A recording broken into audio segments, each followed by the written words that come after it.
প্রভুর শুকর আদায় যদি না করো কঠিন আযাব হবে তোমার কবর। ওয়া ইন তাউদ্দু নি'মাতাল্লাহি লা তুহসুহা। আল্লাহ বলে গোটা পৃথিবীর সমস্ত মানুষ মিলে আমি আল্লাহর নিয়ামতের গণনা করতে করতে করতে করতে হায়া শেষ হয়ে যাবে, তারপর আমি আল্লাহর নিয়ামতের শুকরিয়া আদায় করে মানুষ শেষ করতে পারবে না। জোরে জোরে বলি সুবহানাল্লাহ। শুকরে নিয়ামত নিয়ামতাত আফজু কুনাদ, কুফরে নিয়ামত নিয়ামতাত বেরুকুনাদ। শুকর গুজার বান্দা হও রে দুনিয়ায়, যাহার ফলে নাজ নিয়ামত পাওয়া যায়। প্রভুর শুকর আদায় যদি না করো কঠিন আযাব হবে তোমার কবর। আমার ভাইয়েরা বাবারা, এত বড় আল্লাহকে মানার দরকার আছে কি আছে না? মুসা আলাইহিস সালাম তুর পাহাড়ে আল্লাহর সাথে কথা বলার জন্য যায়। পয়গম্বর মুসা আলাইহিস সালামের উপাধি ছিল কালিমুল্লাহ, আল্লাহর সাথে কথা বলে। মুসা আলাইহিস সালামকে আল্লাহ কথা বলার সময় কোনো প্রশ্ন করলে, যদি একটা প্রশ্ন করত, আল্লাহর সাথে কথা বলতে মুসা পয়গম্বরের মজা লাগতো বেশি। একটা করলে বাড়ায়া অনেকগুলো বলতো। একদিন আল্লাহ মুসা আলাইহিস সালামের হাতে একটি লাঠি থাকতো।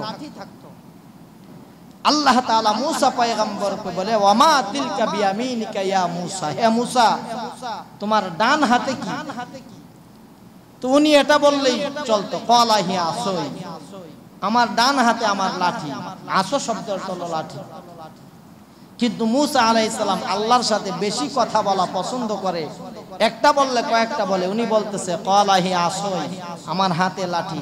আতাওয়াক্কাউ আলাইহা, এটা দিয়ে আমি ভর দেই, এটা দিয়ে আমি বিভিন্ন রকমের কাজকর্ম করি। আতাওয়াক্কাউ আলাইহা ওয়া আহুশু বিহা আলা গনামি, এই লাঠি দিয়ে আমি আমার ছাগলের পাতা পারি। আতাওয়াক্কাউ আলাইহা ওয়া আহুশু বিহা আলা গনামি ওয়ালিয়া ফিহা মাআরিব উখরা, আরো অন্যান্য কাজকর্ম করি। লাঠি দিয়া আমি যাহা করার দরকার, যেই সময় যেই সাহায্য নেওয়ার দরকার, এগুলো করি। মুসা আলাইহিস সালামের এই জন্য কালিমুল্লাহ, আল্লাহর সাথে কথা বলে এই উপাধি হয়েছে। পয়গম্বর মুসা আলাইহিস সালাম তুর পাহাড়ে সব সময় আল্লাহর সাথে কথা বলার জন্য যাওয়ার পথে বিভিন্ন মানুষের সাথে দেখা হয়। অনেকের মনের ভাব দুঃখ সুখ অনেক সময় মুসা পয়গম্বর আলাইহিস সালামের সাথে শেয়ার করে। একদিন পয়গম্বর মুসা আলাইহিস সালামের সাথে ধনাঢ্য এক ব্যক্তির সাথে দেখা হইল।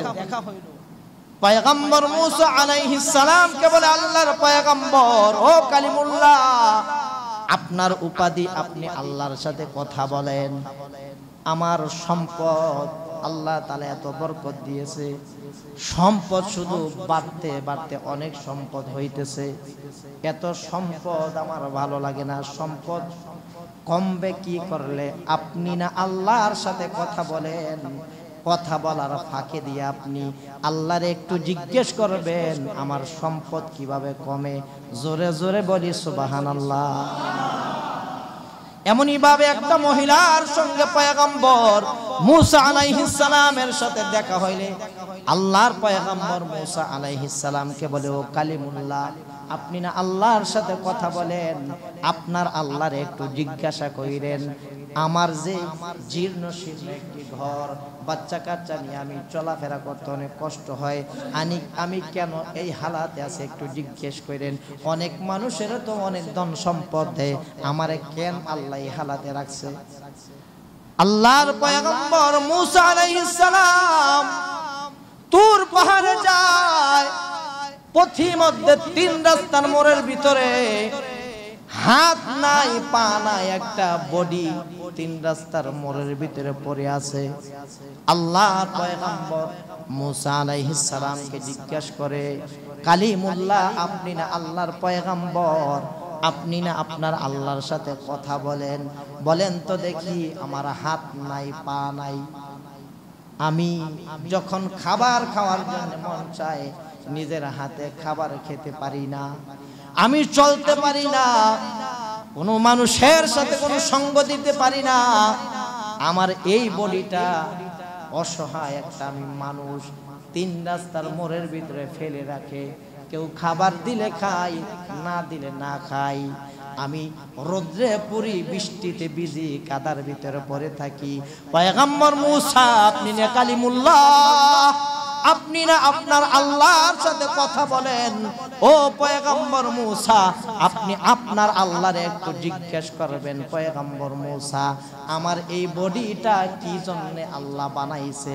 আমার ভাইয়েরা বাবারা, শুকরিয়া আদায় করলে কি লাভ, আল্লাহর গোলামি করলে কি লাভ? পয়গম্বর মূসা আলাইহিস সালাম প্রথম ব্যক্তি সম্পর্কে জিজ্ঞেস করলো, এত সম্পদ কিভাবে কমবে?